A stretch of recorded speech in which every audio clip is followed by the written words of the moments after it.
कोल्हापूरच्या पठ्ठ्यासाठी पंतप्रधान मोदींची खास पोस्ट. म्हणाले, स्वप्नील लय भारी कामगिरी केलीस. पॅरिस ऑलिम्पिकमध्ये आज भारताच्या खात्यात आणखीन एक कांस्य पदक जमा झाले. नेमबाज स्वप्नील कुसाळेनं ऑलिम्पिकमध्ये इतिहास रचलाय.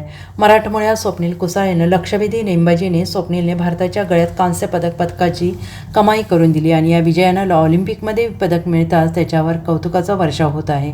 पंतप्रधान नरेंद्र मोदींनी देखील ट्विट करत मराठमोळ्या स्वप्नीलचं कौतुक केलंय. स्वप्नील, ऑलिम्पिकमध्ये तू अद्वितीय कामगिरी केलेली आहेस आणि या कामगिरीने प्रत्येक भारतीयांचा ऊर अभिमानाने भरून आलेला आहे, असं म्हणत पंतप्रधानांनी स्तुती केली. पंतप्रधानांनी आपल्या ट्विटमध्ये म्हटलेलं आहे की स्वप्नील कुसाळेची अद्वितीय कामगिरी. पॅरिस ऑलिम्पिकमध्ये कांस्य पदक जिंकल्याबद्दल तुझं अभिनंदन. 50 मीटर रायफल शूटिंगमध्ये कांस्य पदक पटकावलं आहेस. तू मिळवलेल्या यशानंतर आज प्रत्येक भारतीयाचा ऊर अभिमानाने भरून आलेला आहे. भारताच्या स्वप्नील कुसाळेनं 50 मीटर रायफल शूटिंगमध्ये कांस्य पदक पटकावलंय. 451.4 गुणांची कमाई करत स्वप्नीलने कांस्य पदकावर नाव कोरलंय.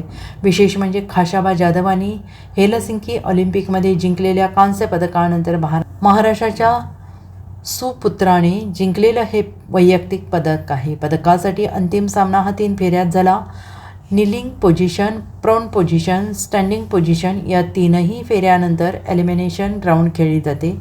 नीलिंग पोझिशनमध्ये स्वप्नीलने 153.3 गुणांची कमाई केली. प्रोन पोझिशनमध्ये 156.8 गुणांची कमाई केली. तर स्टँडिंग पोझिशनमध्ये त्याने 101.5 गुणांची कमाई केली. एलिमिनेशन राऊंडमध्ये स्वप्नीलने 10.5, 9.4 आणि 9.99 आणि 10 गुणांची कमाई केली.